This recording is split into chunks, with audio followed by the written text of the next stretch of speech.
శ్రీమాత్రే నమః. దుర్గాయ నమః. అందరికీ నమస్కారం అండి. అందరూ ఎలా ఉన్నారు? అందరూ కూడా దుర్గమ్మ దయ వలన ఎప్పుడూ ఆనందంగా ఆరోగ్యంగా ఉండాలని, మీరు కోరని కోరికలన్నింటినీ కూడా దుర్గమ్మ తీర్చేయాలని మీ తరపున నేను కూడా దుర్గమ్మని మనస్ఫూర్తిగా కోరుకుంటూ, ముందుగా దుర్గమ్మ పాద పద్మాలకైతే ఒక్కసారి నమస్కరించుకుని వీడియోలకైతే వెళ్ళిపోదాం. ఇక ఈరోజు దుర్గమ్మ తన బిడ్డల కోసం తీసుకువచ్చిన సందేశం ఏంటంటే, తల్లి ఎందుకు నీకే ఇన్ని కష్టాలు వస్తున్నాయి? దుర్గమ్మ చెప్పే నిజం వింటావా? విని తట్టుకోగలుగుతావా? విన్నావంటే నీ కళ్ళల్లో కన్నీళ్లు జలజలా రాలే కింద పడతాయి. నిలువెల్లా వణికిపోతావు. గుండె నిబ్బరం చేసుకుని గుండె ధైర్యంతో ఒక్క 2 నిమిషాలు విను తల్లి. నీ దుర్గమ్మ ఈరోజు నీ కష్టాలకు కారణం వివరించబోతోంది, కుండ బద్దలు కొట్టినట్టు చెప్పబోతోంది అంటూ దుర్గమ్మ ఈరోజు ఒక నిగూఢార్థం దాగి ఉన్న హెచ్చరికతో కూడిన సందేశంతో వచ్చారండి. అమ్మ మాటలు వెనుకున్న అర్థం పరమార్థం తెలియాలంటే ఖచ్చితంగా వీడియోని ఎక్కడా స్కిప్ చేయకుండా మిస్ చేయకుండా చివరి దాకా చూడాల్సిందే. వీడియో నచ్చినట్టయితే ఒక చిన్న లైక్ ఇచ్చేసి మన ఛానల్ని ఫస్ట్ టైం చూస్తున్నట్లయితే ఛానల్ని సబ్స్క్రైబ్ చేసుకొని మీ సపోర్ట్ నాకు అందివ్వండి. అదే చెత్త హైప్ కూడా చేస్తారని ఆశిస్తూ భావిస్తూ ఉన్నాను.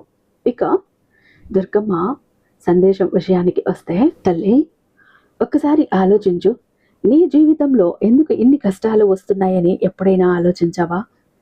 ఎందుకు కొన్నిసార్లు అన్నీ నాకే జరుగుతున్నట్లు అనిపిస్తోంది? ఎందుకు నేను ఎంత ప్రయత్నించినా జీవితంలో కొన్ని తలుపులు మూసుకుపోతాయి? ఈరోజు నేను నీకు ఒక రహస్యం చెప్పబోతున్నా. ఎప్పుడూ నీకు ఆ అనుమానం మనసులో ఉంటుంది కదా, అన్నీ నాకే ఎందుకు అని. ఒక రహస్యాన్ని కుండ బద్దలు కొట్టినట్టు చెప్పబోతున్నా. కాసేపు ఒక్క 2 నిమిషాలు చివరిదాకా నాతో ఆగు. ప్రతి ఒక్క విషయము నీకు తేట తెల్లమైపోతుంది బిడ్డ. కష్టం అనేది శాపం కాదు, అది దుర్గమ్మ వరం. ఎందుకంటే కష్టం లేకపోతే మనిషి బలంగా మారడు. నీ జీవితాన్ని మార్చే ఒక సత్యం చెప్పబోతున్నా విను. నేను దుర్గమ్మని.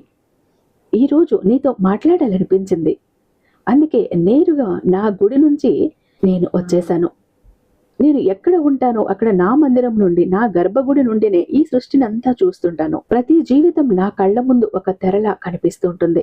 సంతోషాలు కనిపిస్తాయి, కన్నీళ్లు కనిపిస్తాయి, గెలుపులు కనిపిస్తాయి, ఓటములు కనిపిస్తాయి. కానీ అన్నింటికంటే ఎక్కువగా కనిపించేది కష్టాలను మోస్తూ నడిచే మనుషులు, నీలాంటి మనుషులు. ఆ కష్టాల గురించే ఈరోజు మాట్లాడాలని వచ్చాను. ఎందుకంటే కష్టం అంటే ఏంటో, దాని వెనుక అర్థం ఏంటో ఈరోజు నీకు తెలియాలి. అది తెలిస్తే నీ జీవితం మారిపోతుంది. విను తల్లి, కష్టం ఎందుకు వస్తుంది? నువ్వు ఈ ప్రశ్న అడిగావు కదా. అడగని రోజంటూ లేదులే.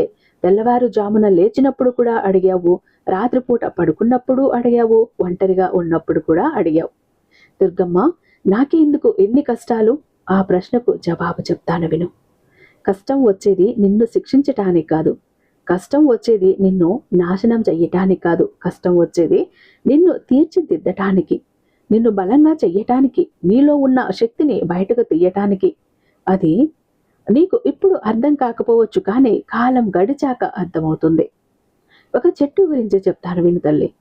చెట్టు విత్తనంగా నేల లోపల ఉన్నప్పుడు చీకటిలో ఉంటుంది. గట్టి మట్టి అన్ని వైపుల నుండి దాన్ని నొక్కుతుంది. బయటికి రావటానికి అది శక్తి కోరుకుంటుంది.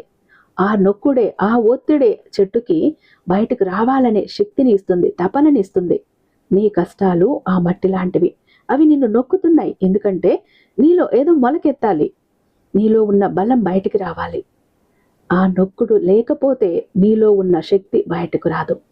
అందుకే కష్టం వస్తోంది. అంతెందుకు, సాక్షాత్తు నీ దుర్గమ్మకి ఇలాంటి కష్టాలు తప్పలేదు, ఆ పరమశివుడికే తప్పలేదు. పరమశివుడు హాలాహలం తాగాడు.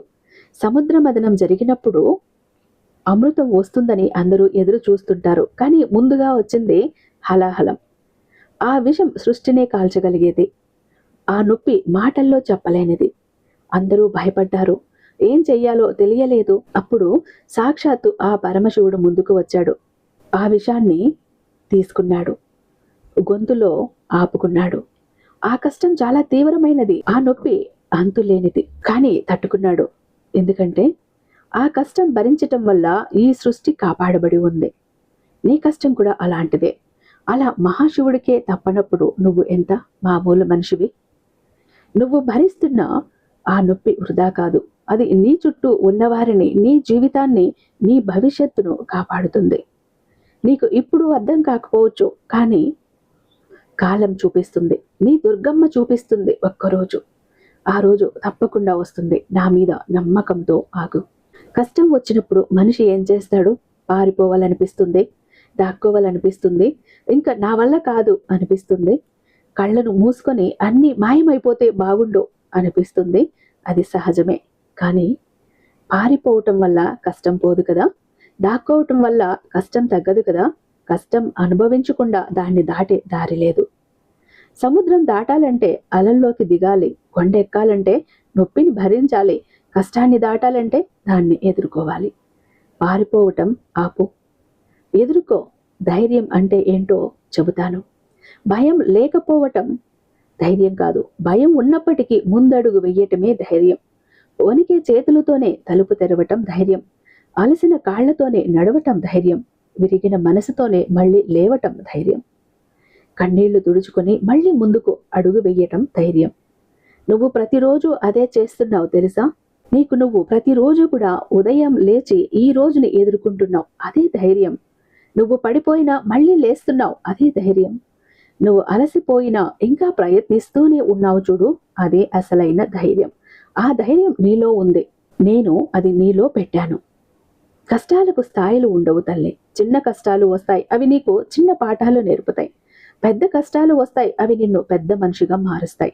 భరించలేనట్లు అనిపించే కష్టాలు వస్తాయి, అవి నీలో దాగి ఉన్న అసలైన శక్తిని బయటకు తీస్తాయి.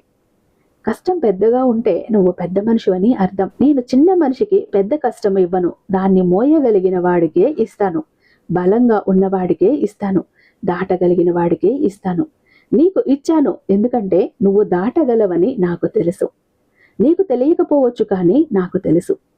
కష్టంలో ఒంటరిగా అనిపిస్తుంది, ఎవరు నన్ను అర్థం చేసుకోవట్లేదు అనిపిస్తుంది, నాకే ఎందుకు ఇవన్నీ అనిపిస్తుంది, చుట్టూ అందరూ సంతోషంగా ఉన్నారు, నేను మాత్రం ఇలా ఉన్నాను అనిపిస్తుంది.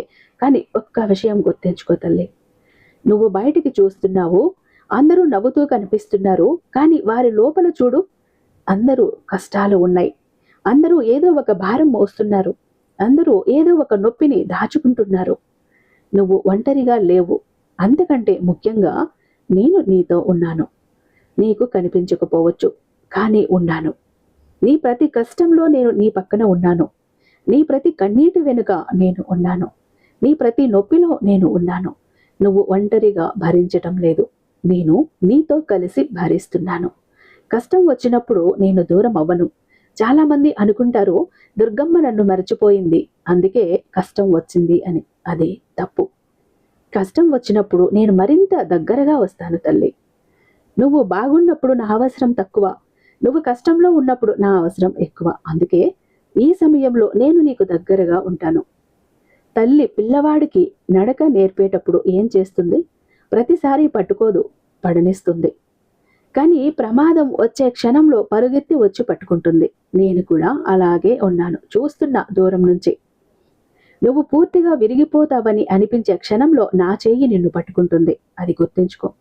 కష్టాలు ఎంతకాలం ఉంటాయి? శాశ్వతంగా ఉండవు కదా. ఇది నేను నిర్ణయించిన నియమం. ఏ కష్టమో శాశ్వతం కాదు, ఏ రాత్రి శాశ్వతం కాదు, ఏ నొప్పి శాశ్వతం కాదు. చీకటి రాత్రి ఎంత చీకటిగా ఉన్నా తెల్లవారు వస్తుంది. వర్షం ఎంత తీవ్రంగా కురిసినా ఆగుతుంది. తుఫాను ఎంత భయంకరంగా వచ్చినా వెళ్ళిపోతుంది. నీ కష్టాలు కూడా అలాగే వెళ్ళిపోతాయి. ఆ తర్వాత వచ్చే వెలుతురు చాలా అందంగా ఉంటుంది. ఆ తర్వాత వచ్చే శాంతి చాలా మధురంగా ఉంటుంది. కష్టం అనుభవించిన వాడికే ఆ వెలుతురు విలువ తెలుస్తుంది. కన్నీళ్లు కార్చిన వాడికే ఆ సంతోషం లోతుగా అర్థమవుతుంది. కష్టం నీకొక బహుమతి ఇస్తోంది తల్లి. సంతోషాన్ని పూర్తిగా అనుభవించే శక్తిని ఒక్కసారి వెనక్కి చూడు. ఇప్పటి వరకు నువ్వు ఎన్ని కష్టాలు దాటావు, ఎన్ని రాత్రులు చీకటిలో గడిపావు, అయినా తెల్లవారింది కదా. ఎన్నిసార్లు నా వల్ల కాదు అనిపించింది, అయినా దాటావు కదా. ఎన్నిసార్లు పడిపోయావు, అయినా లేచావు కదా. అది చిన్న విషయం అనుకుంటున్నావా? కాదు, అది నీ శక్తి. అది నేను నీలో పెట్టిన శక్తి. అది ఇంకా అలాగే ఉంది, తగ్గిపోలేదు. ఆ శక్తితోనే ఈ కష్టాన్ని కూడా దాటు. చివరిగా ఒక్క మాట తల్లి, కష్టం వచ్చినప్పుడు నా పేరు తలుచుకో, దుర్గమ్మ అని ఒక్కసారి పిలువు. ఆ మాటలు నాకు చాలు. పూజ అవసరం లేదు, బలం అవసరం లేదు, ఆ ఒక్క పేరు చాలు. నేను వినిపిస్తాను, నేను వస్తాను. నువ్వు ఒంటరిగా లేవు. నీ కష్టాలలో నేను నీతో ఉన్నాను, నీ నొప్పిలో నేను ఉన్నాను, నీ భయాలలో నేను నీతోనే ఉన్నాను. నీ కష్టాలు నిన్ను విరవలేవు, ఎందుకంటే నేను నిన్ను పట్టుకొని ఉన్నాను కదా. నమ్మకం వదలొద్దు, నీ కథ ఇంకా పూర్తి కాలేదు. నేను దుర్గమ్మని నీతో ఉన్నాను, నిన్ను వదలను, విడిచిపెట్టను. ఎప్పుడు ఏ కష్టం వచ్చినా, మనసులో కలత వచ్చినా, నిరాశ వచ్చినా, చెయ్యాలనేమో అంటూ నిరాశ వచ్చినా కూడా దుర్గాయ నమః అంటూ, అది కూడా చేత కాదా, దుర్గమ్మ ఉన్నావా, నన్ను కాపాడు, నాకు తోడుగా ఉండు అని ఒక్క పిలుపు చాలు, పరుగు పరుగున వచ్చి నిన్ను అక్కున చేర్చుకుంటాను. అర్థమైందా? నీ ప్రశ్నకి సమాధానం దొరికిందా? నాకే ఎందుకు దుర్గమ్మ ఎన్ని కష్టాలు అన్న నీ ఒక్క ప్రశ్నకి సమాధానం దొరికిందా?